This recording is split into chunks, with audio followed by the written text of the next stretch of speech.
And we're trying to figure out if Kevin is the Tinder swindler part 2.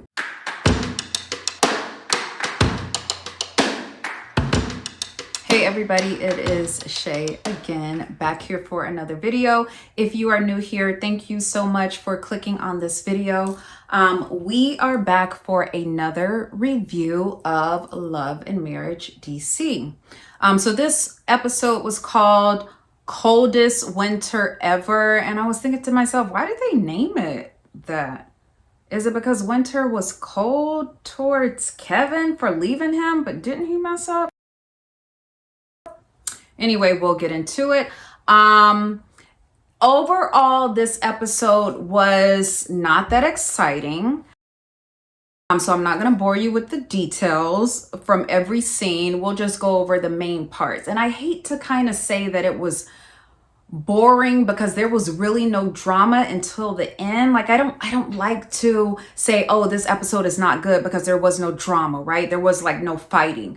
But then I think back to like, I don't know, that's why people are drawn in, right? That's what the old soap operas used to be about, right? Drama and fighting and whatever, just like scandalous stuff. And that's why we tuned in. So yeah, this one was kind of boring. It wasn't too much drama until the end when we got to the dinner party. But let's just quickly run through what happened before that. So if you can probably tell if you're watching that the storyline for Ashley and Arana is that our husbands are in the nightlife and we have to take care of the kids in the household. Like we're pulling all the weight while they're out DJing and throwing parties during the night or whenever, right? So that's their storyline. Monique and Ashley meet for breakfast. They talk about their marriages, and Ashley is, my husband is busy and we have to do all this. And then Monique's storyline is, I've been married 10 years and we are struggling. So that's kind of what they talk about. And then, Monique wants the job as a morning host and at the radio station from 6 to 10, she's talking about how Chris will have to pull the weight in the morning with the kids, right? Because she's going to be gone from 6 to 10. And she talks to him about it and he's like, fine, I think I can handle it, which a supportive husband should do. Then we move on to the scene of Kevin, which is Winter's ex-husband, and Chris. So they go to lunch or dinner. And then we're trying to figure out if Kevin is the Tinder swindler part 2. When he's talking to Chris, he has Chris all in, right? Chris is really sympathetic. And I do feel sorry for Kevin. He's saying that he misses Winter. He misses the kids. Her kids miss him. He misses her kids, all that good stuff. And you really want to feel bad for him. But at the same time, it's like, if more than one person is saying that you did something wrong because they're accusing him of stealing money, if more than one person is saying something, 9 times out of 10, where there's smoke, there's fire. So I want to believe Kevin, but it's like, come on, your business partners turn against you and your wife too. Something ain't right. Something ain't right there. So Kevin, he seemed really sincere, but he could also be a great actor, just like the Tinder swindler. Did you guys see that on Netflix? If you have not watched it, you should tune in and look at it. I was like, well, dang, I probably would have believed him too, but I would not have been wiring him $10,000 or tens of thousands, whatever those girls were doing. I don't have it to send, so I would not have been sending it. I don't care how good the loving was. But anyway, back to Love and Marriage DC. Kevin could be that. We don't know yet. We'll find out. Kevin could be really, really turning it on for everybody, but Winter is not having it. All right, so then we move on to the dinner party. Monique is throwing a vegan dinner party, which is right up my alley. I wish I had an invite to that party because I love some vegan food. I would like to have a vegan dinner party too, but my friends are shady, like Monique's friends, Arana and Quick. They go and eat before, or who went to eat before? Shoot. I think it was Arana. No, it was Ashley and her husband, Quick. They go eat before because they just don't know what's being served. And they're like, we don't want to be hungry. I get it. At the dinner party, Arana's like, I am not into this. Her husband's fine. He can eat whatever. So they're at the dinner party. Monique is talking about going to Africa. And so, they're just having conversations about that. So some of the couples are having little tips, right? Arana's talking about Africa, and then her husband, Jamie, shushes her, which is totally wrong. You don't do that. And I know somebody spoke up and said that was just not right. I can't remember who said it, but that wasn't right. Like, you don't shush your wife.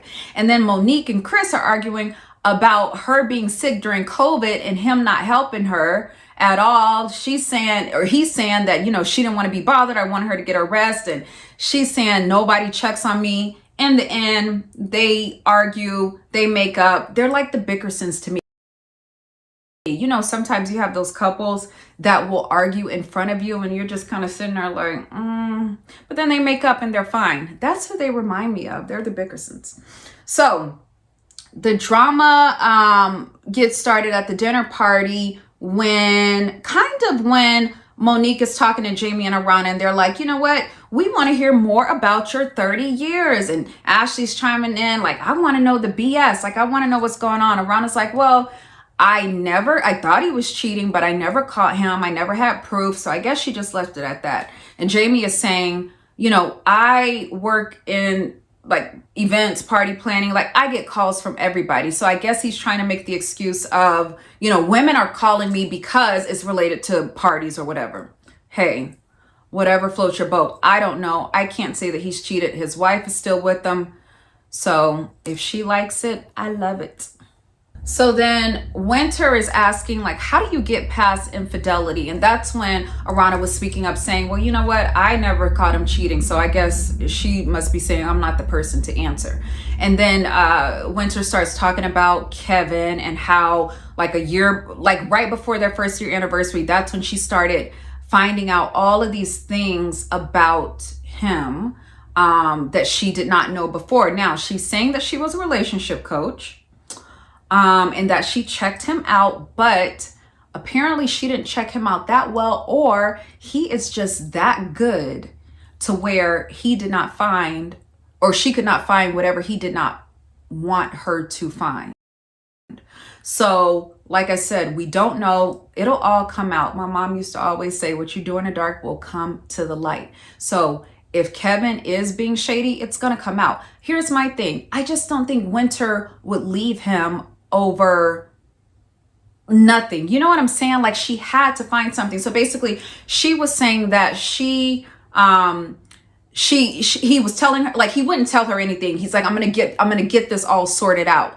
But then months go by and he still hasn't followed up with her. So she's like, I don't know anything. So she left. And you know what? She's probably smart for that because she doesn't want to get, dragged into the mess. I'm not sure if her business, if she's tied up in his business dealings somehow or whatever, but you know what? She's like, let me make a quick exit because I don't want to get involved in anything that he is involved in that could be shady. So we will see. So the episode kind of left off with Ashley, which I was on her side for this. Ashley saying, you checked him out, but you didn't know where he lived because I guess Kevin was lying about where he lived. Ashley had a point. Like, why did you not go to the place where he lays his head at night?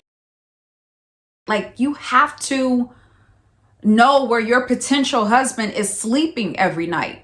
So he was lying, saying that he had an apartment or something, but come to find out, I guess he was still with his mom. I don't know. But I think the moral of the story is, like, you have to really, really be, pray for discernment, like when you're dating, right? I'm sure she was so head over heels for him. She was in the clouds. She could not see anything past that. So all of these shady things that were going on, she did not see. It's just like the Tinder swindler. You guys watch it. He had those girls mesmerized. He had them mesmerized. So they didn't know anything else. They were all, it's like a drug. Love is a drug.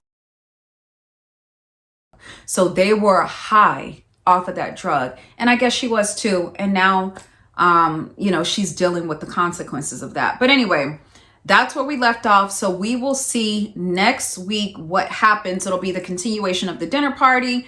You can kind of already see that Winter and Ashley are they're going to be like this. Anyway, that's all I have. Please leave a comment. Please like, please subscribe, and I will see you in the next video.